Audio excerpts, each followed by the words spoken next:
मैं जब यहाँ आया, इस क्षेत्र को देख के लगता है कि यहाँ जानवर रहते हैं, इंसान नहीं रहते हैं। और अगर आप इनका घर और हालात देखोगे, यहाँ के आसपास के लोगों के, पक्की छतें नहीं है लोगों के पास। दिल्ली है देश की राजधानी, और हालात क्या है ये आपको बताना जरूरी है।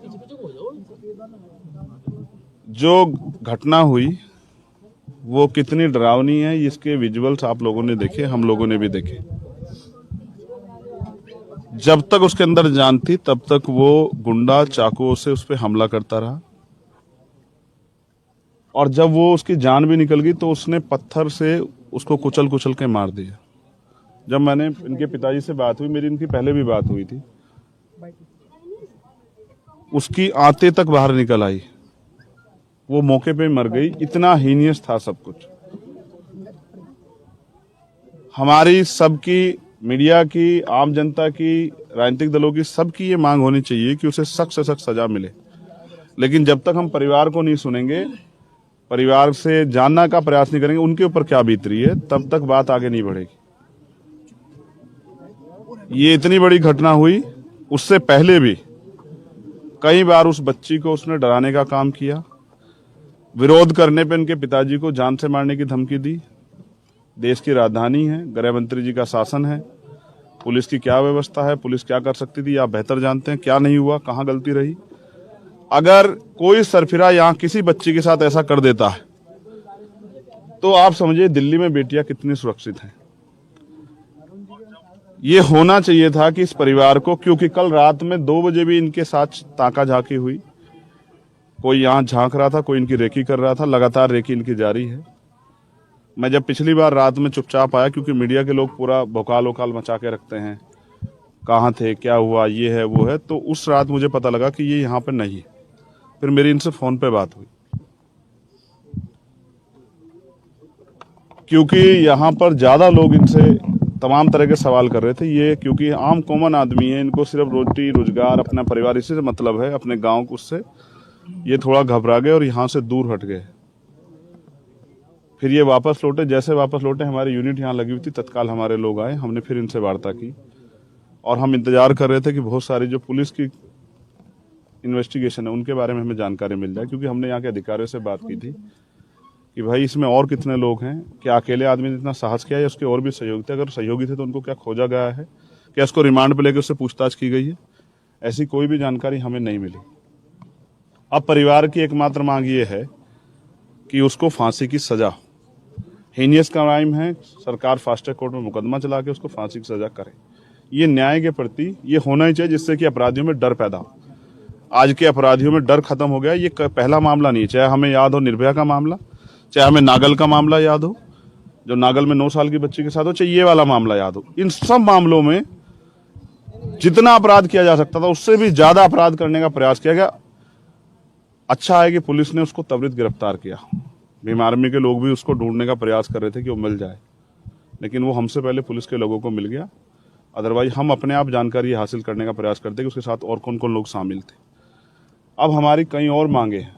जो हालात हमने आगे देखे, क्या न्याय एक दिन में मिल जाएगा, आप और मैं ये सोच लें, या 1 महीने में मिल जाएगा, ये भी संभव नहीं है। तो न्याय मिलेगा कब?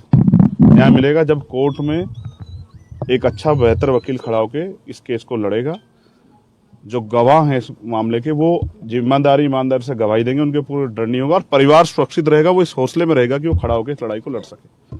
मैं समझता हूँ जैसा उनका घर है और जिनके हालात हैं, मुझे तो लगता नहीं उनकी पत्नी बीमार है, वो इस लड़ाई को लड़ पाएंगे। इसलिए सरकार से हम कई मांगे करते, सरकार ने कुछ मांगों की बात भी की है, लेकिन वो भी धरातल पे तो नहीं आई कि हम इनको इतना मुआवजा दे रहे हैं। मैं ये सरकार से मांग करता हूँ प्राथमिकता के तौर पर कि सबसे पहले अगर सरकार वास्तविकता में इनके साथ खड़ी है, केंद्र की भी और यहाँ की प्रदेश की भी। मैं तो ये सोच रहा था कि मैं तो सहारनपुर से आता हूँ, मैं अपनी पार्टी का अकेला आदमी जिसको सारे देश में घूम घूम कर लड़ाई लड़नी पड़ती है। मैंने बीच में आने का प्रयास किया तो ये नहीं थे यहाँ। फिर मेरी इनके फ़ोन पे बात होगी, हमने कहा कि एक समय बना के हम लोग आएंगे, चुपचाप आपकी पूरी लड़ाई की जानकारी करके इसको लड़ेंगे। लीगल की तरफ से हमारे लोग इसको लड़ेंगे, इस केस को पूरे, कि उससे फांसी से भी कोई कठोर सजा हो तो हम लीगल के जरिए साबित करके उसको सजा दिलाएं। लेकिन प्राथमिकता के तौर पर सरकार को ये करना चाहिए कि परिवार सुरक्षित रहेगा, और न्याय के लिए इनके साथ खड़े हैं तो इनको एक घर जो है सरकार को देना चाहिए, जिस घर में ये कम से कम ऐसी छत तो हो जिसके अंदर ये चैन से पढ़ के सो जाएं, और एक सुरक्षा का माहौल। दिल्ली पुलिस को चाहिए था कि इनको सुरक्षा का माहौल देती, लेकिन मुझे तो नहीं लगता इनकी सुरक्षा में, आपकी सुरक्षा में कोई है, कोई आदमी? नहीं सर, कोई नहीं है, 2 दिन से कोई नहीं है। तो इतने हीनियस क्राइम के जो परिवार के लोग हैं जिनके साथ अपराध हुआ, उनकी सुरक्षा की जिम्मेदारी मेरी है, पुलिस की है। हम तो कर लेंगे भीम आर्मी के लोग, लेकिन पुलिस को करनी चाहिए थी ना। 2 दिन में ही खत्म हो गया नाटक, 6 दिन में ही नाटक खत्म। उसके बाद आज तक पुलिस को नहीं सूझी कि वो अपराधी अपनी जान बचाने के लिए, अभी ये भी जानकारी में पुख्ता नहीं है कि उसने पहले भी एक हत्या की है। उसने नाबालिग रहते एक व्यक्ति को गोली मारी थी, वो जेल में रह के आया, वो आदी है अपराध का। आज यहाँ बहन बेटियां सुरक्षित नहीं है दिल्ली में, लेकिन ऐसे अपराधियों पे कार्रवाई करने के बजाय ऐसे अपराधियों का थानों में स्वागत होता है दिल्ली में। और अपराधियों के पक्ष में आप देखो कितने भी, पिछले कई सालों का ट्रेंड है, अपराधियों के पक्ष में पंचायतें हो रही हैं, यात्रा निकल रही है। ऐसे गुंडों को जब तक सख्त सजा नहीं होगी, चाहे वो फांसी हो या उससे भी बड़ी, मेरी लड़ाई उनके परिवार से नहीं है, मगर मैं चाहता हूं कि उनको ऐसी सजा मिले कि कोई परिवार दोबारा किसी परिवार में ऐसा बदमाश, ऐसा गुनहगार जन्म ना ले। ऐसी सजा उसको मिलनी चाहिए। लेकिन इस परिवार का क्या होगा? इनकी एक बच्ची, एक बेटा है, वो 12 साल का है, बेटी इन्होंने पाली। मैंने इनसे पूछा, इन्होंने अपना पेट काट काट के उसको पढ़ाया। गरीब के पास क्या है शिक्षा के अलावा? उनको उम्मीद थी कि ये पढ़ लिख के वो भी वकील बनना चाहती थी, प्रदेश में देश में अपना योगदान देना चाहती थी, इस परिवार को अपने पैरों पे खड़ा करना चाहती, अपने पिता की आवाज बनना चाहती थी। आज इनके हाथ में क्या आया? तो सरकार का जो मुआवजा सरकार ने ऐलान किया है, क्या वो मुआवजा कब मिलेगा? क्या वो कागजों में रह जाएगा? क्या ये परिवार गुमनामी के अंधेरे में चल जाए? क्या इसको भूल जाएंगे लोग? तो मेरी ये मांग है, सबसे पहले इनकी सुरक्षा सुनिश्चित हो और इसको इस माहौल से निकाला जाए। प्रधानमंत्री जी भी कहते हैं कि हमने सबको आवास दी है, प्रधानमंत्री आवास योजना चल रही है, और दिल्ली के मुख्यमंत्री का कच्ची कॉलोनी पक्की हो गई। कौन सी कॉलोनी पक्की होगी? जरा हमें भी दिखा दो। हमारा परिवार तो यहाँ कहाँ रह रहा है? ये जानवर भी नहीं रहते इस बाड़े में जहाँ रह रहा है वो। सर लगता है ऊपर, सर नाला ही है, सर लगता है ऊपर छत पे, और वो तप रही है। वो छत नहीं है, एक वो टीन डली हुई है, वो तप रही है। उसकी माँ के हालात देखो क्या है, पीने को साफ पानी नहीं, खाने को रोटी नहीं। कैसे मिलेगा न्याय? कैसे लड़ेंगे? तो सरकारों को जिम्मेदारी उठानी चाहिए, क्योंकि उनके हाथ में ताकत है। ये परिवार खड़ा कैसे रहेगा? बेलदारी का काम करते हैं, मालिक नहीं देगा रोजगार। जब पता लग जाएगा भाई इससे इतना अपराध हो गया है, लोग इसके आसपास घूमेंगे, तो सरकार इसको एक सरकारी नौकरी इस परिवार को दे, चाहे इनकी पत्नी को दे, चाहे इन्हें दे, जिससे परिवार अपने पैरों पर खड़ा हो। न्याय देना है तो न्याय की आवाज को, न्याय के चरित्र को मजबूत करना पड़ेगा ना। ये होगा न्याय कि ये अपने पैरों पर खड़े हो, अपनी बेटी के लिए न्याय के लिए लड़े, जैसे निर्भया की मां लड़ी, जैसे हाथरस का परिवार लड़ा, ये भी लड़े। और ये जाए, एक मिनट, इनको सरकार की तरफ से जो इनके पास ताकत है, सरकार इनको एक सरकारी नौकरी दे, इनको एक डीडीए का आवास दे। सबके लिए है ना आवास। जब गरीबों को नहीं मिलेगा, जो जरूरतमंद है उनको नहीं मिलेगा, जो लाभार्थी असली लाभार्थी उनको नहीं मिलेगा, तो ये किसके लिए? ठेकेदारों के लिए आवास। तो इनको एक आवास दें। अगर वो ऐसा नहीं करते, दुख इस बात का है कि देश के प्रधानमंत्री भी यही रहते हैं, गृह मंत्री भी रहते हैं, उनके बड़े बड़े नेता भी यही रहते हैं, दिल्ली के मुख्यमंत्री भी यही रहते हैं, लेकिन एक बार उनको इस परिवार की सुध लेने की नहीं लगी। मुख्यमंत्री जी को समय नहीं लगा। अब मैं आ गया हूं तो कहीं और लोग आएंगे, आके इस परिवार के आंसू पूछने की बात की। यही होता है दिल्ली में, चाहे वो नागल का मामला हो, चाहे और कोई मामला हो। जब मैं आ जाता हूं फिर सब लोग आते हैं, लेकिन क्योंकि हमारा संगठन यहाँ काम करता है, हिमांशु जी, रविंद्र भाटी जी, हमारे महेश पवार, नरेंद्र बिकुराम जैन साहब, ये हमारे लोग हर मामले को लड़ते हैं। मैं तो आके चला जाऊंगा, लेकिन इस परिवार को न्याय कैसे मिलेगा ये तय करेंगे। हमारे सुप्रीम कोर्ट के जो लॉयर हैं, लीगल साल के हमारे जो इंचार्ज हैं MS आर्या जी, वो इस केस को लड़ेंगे और हम उसको फांसी से भी सख्त से सख्त सजा दिलाने के लिए हम फास्ट ट्रैक कोर्ट की भी जो हमारी मांग है उसको भी हम एनालिसिस करेंगे, उस पर हो रहा है नहीं हो रहा है काम। हम एविडेंस के साथ टेम्परिंग ना हो, इसलिए उसकी बेल को भी अपोज करने के लिए खड़े होंगे। और उसके जो सहयोगी साथी जिन्होंने इसमें उसका हाथ बटाया, हम प्रयास करेंगे कि इसकी जांच हो, उसको रिमांड पे लेके इसकी फेयर इन्वेस्टिगेशन हो, जिससे कि उसके आरोपी साथी ना बचे। हम प्रयास करेंगे ये व्यक्ति अपने ये परिवार अपने पैरों पे खड़ा रहे। इसलिए हम मुख्यमंत्री का भी घेराव करेंगे कि वो इनको एक सरकारी आवास और एक सरकारी नौकरी दें और इस परिवार के लिए सुरक्षा की व्यवस्था करे दिल्ली पुलिस। तो इसके लिए हम जल्द मुख्यमंत्री आवास का घेराव करेंगे और यहाँ के जो और नेता हैं, केंद्र के मंत्री, उनके आवासों का भी घेराव करेंगे। हम अपने परिवार को अकेला नहीं छोड़ेंगे, क्योंकि जिनका पॉलिटिकल टूरिज्म होना था उनका हो गया है और हमने हर केस में ऐसा ही देखा। आपको याद है हाथरस के मामले में कौन गया? 1 महीने के बाद कभी किसी ने नहीं पूछा। जब मैं 1 साल बाद उनके परिवार के पास गया तो मैंने देखा 1-1 फुट के गड्ढे और कूड़ा चढ़ा दिया उनके मकान तक। एक रात रुक के मैंने और हिमांशु जी ने वो हटवाया। हम लगातार लड़ते रहते हैं और हमारा एक काम, हम अपने काम को करते रहेंगे और हम अपनी ड्यूटी को अदा करेंगे और हम इनके साथ खड़े हैं, कानून की लड़ाई लड़ने में भी, इनकी रक्षा सुरक्षा के लिए भी, और इनको वास्तविकता में अधिकार मिलने चाहिए बुनियादी, चाहे वो आवास हो, चाहे वो नौकरी हो, चाहे इस परिवार सुरक्षा, उसके लिए भी हम लोग लड़ेंगे। सड़क पे हमारी जिम्मेदारी। चंद्रशेखर, क्या सरकार की सिर्फ घोषणाएं करने के लिए रह गई है? दिल्ली सरकार ने घोषणा करी 10 लाख रुपए की, लेकिन धरातल पर अभी वो लाभार्थी नहीं हुए हैं। देखो, मैं ये कह रहा हूँ, सबसे पहले सरकार को ये देखना चाहिए कि ये परिवार किस दयनीय स्थिति में है। तो इस परिवार की के आंसू पूछने चाहिए, तो वो तो नहीं हुआ। घोषणा की है, घोषणा कब मिलेगी जानो। मैं आज अब आ गया हूँ ना, तो अब वो जल्दबाजी करके दिखाएंगे हम बहुत ही तेजी हैं। देखो, इनके वोट लेने के लिए सब लोग आ जाएंगे। एक सेकंड, इनके वोट लेने सब लोग आ जाएंगे, लेकिन इनके न्याय लड़ने के लिए इनको पता है कि इनकी लड़ाई लड़ने के लिए, इनके साथ खड़े रहने के लिए चंद्रशेखर आजाद आएगा। ये भी इस बात को जानते हैं और सरकार भी इस बात को जानती है। अब मैं आ गया हूँ लड़ने, तो अब सरकार अपनी बात को आगे बढ़ाएगी, लेकिन हम छीन के लेंगे। हमें पता है सरकार देगी नहीं आसान, हम छीन के लेंगे। अब बताओ क्या चंद्रशेखर, आपने पीड़िता के परिवार को क्या कुछ आश्वासन दिया? मैंने उनको ये विश्वास दिलाया कि वो अपने आप को अकेला ना समझे। ये जिस क्षेत्र से हैं वहां भी इनके परिवार के पास हमारी टीम गई है। इनसे आप पूछ लिया बता देंगे। इनके घर पे भी हमारी टीम गई है। हमने जब बीच में इधर डिस्टर्ब हुए तो हमने इनको खोजा भी। हम लगातार इनके टच में हैं और मैंने इन्हें आश्वासन दिया कि जो मांग है इनकी, सिर्फ इनकी एक ही मांग है, इनकी कोई मांग नहीं, इनको कोई लालच नहीं है कि उसको फांसी की सजा हो। और हमारी ये मांग है कि फांसी की सजा तो हो, उसके साथ साथ ये परिवार भी अपने पैरों पे खड़ा, क्योंकि एट द लास्ट न्याय की लड़ाई लड़नी है ना। न्याय तो एक दिन में नहीं मिलेगा, उसके लिए समय लगेगा, न्यायिक प्रक्रिया में समय लगेगा।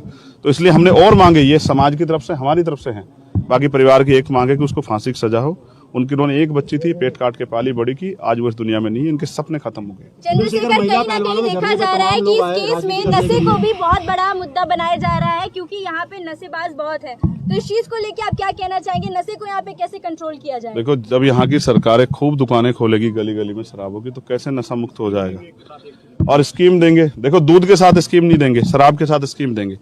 मेरी चलो ठीक है, तुम्हें राजस्व वगैरह चाहिए, तुम्हें लोगों को जो है, तुम्हें ये नहीं पता लोगों की जिंदगी से क्या नुकसान होगा। आप जानते हो शराब से नुकसान, लेकिन फिर भी मैं ये जानना चाहता हूँ कि नशे पे सरकार क्या काम कर रही है, पुलिस क्या काम कर रही है।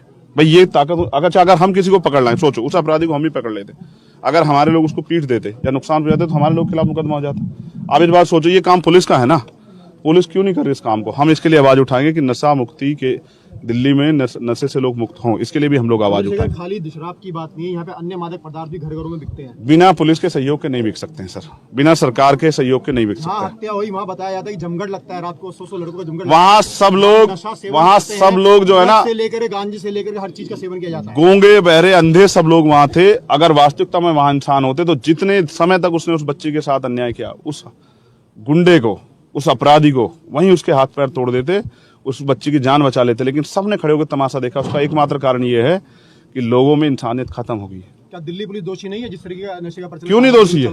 पूरी, मैं कह रहा हूं, बिना सरकार के संरक्षण के, बिना पुलिस के संरक्षण के कोई नशा नहीं चल सकता है।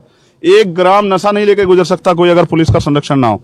तो पुलिस को ये सोचना चाहिए कि अपने निजी स्वार्थ में, सब पुलिस वाले ऐसे, लेकिन जो पुलिस वाले ऐसा कर रहे हैं उनको ये सोचना चाहिए किसी की जिंदगी के साथ खिलवाड़ हो रही है।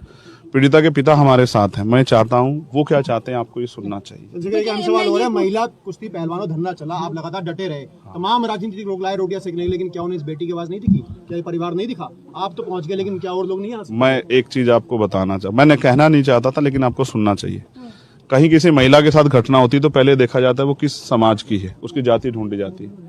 और जब जाति ढूंढ ली जाती है, अगर वो ऊंची जाति की हो, तथाकथित जो हिंदूवादी व्यवस्था यहाँ है, एक सेकंड सुन लो, तो फिर उसमें ढूंढा जाता है अपराधी किस जाति का है।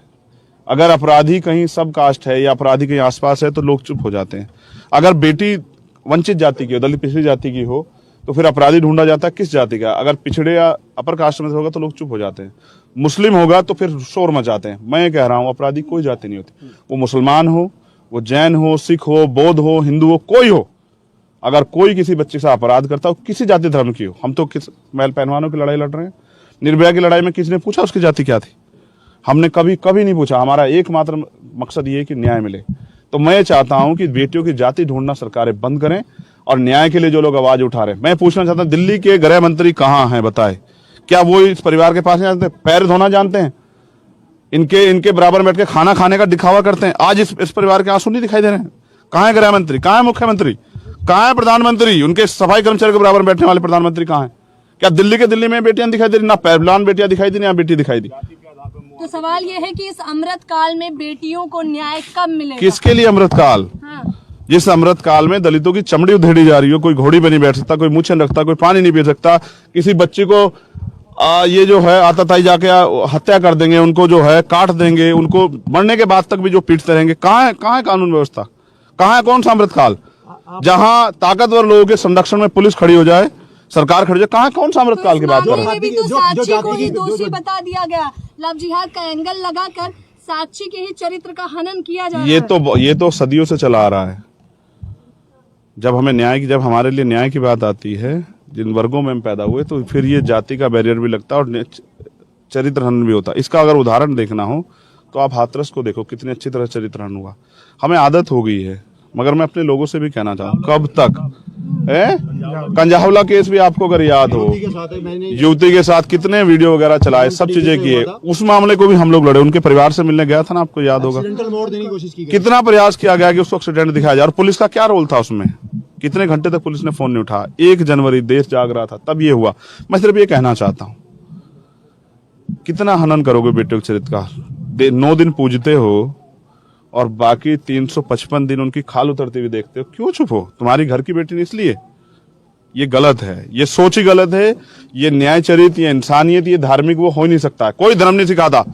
अगर कोई धर्म ये सिखाता कि बेटे के साथ ये करो, उस धर्म को भी आग लगा देनी चाहिए। चंद्रशेखर पीड़िता के परिवार को किस किस मोर्चे पे सहयोग करेंगे आप? हर मोर्चे पे। ये याद रखो कि ये मेरा परिवार है जी, हर पीड़ित मेरा परिवार है। उनके लिए जो लड़ाई मैं लड़ सकता हूँ, तन मन धन और अपने खून के आखिरी कतरे तक मैं उसको लड़ने का काम करूँ। चंद्रशेखर आर्थिक तौर पे पीड़िता का परिवार बुरी तरह से जूझ रहा है, इस पे क्या कर रहे हैं आप?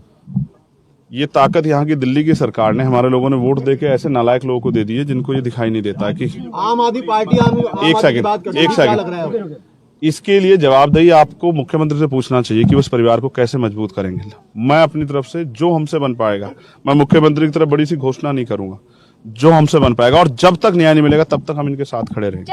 आम आदमी पार्टी हो जाएगी, जो आम आदमी पार्टी नारा देती थी आम आदमी का, क्या लगता है आम आदमी रह गई? देखो, इसका जवाब प्राइम मिनिस्टर वो मुख्यमंत्री जी को देना चाहिए। मैं तो उनको बहुत अच्छे मुख्यमंत्री मानता हूं, लेकिन वो मुख्यमंत्री जी को ये भी जवाब देना चाहिए।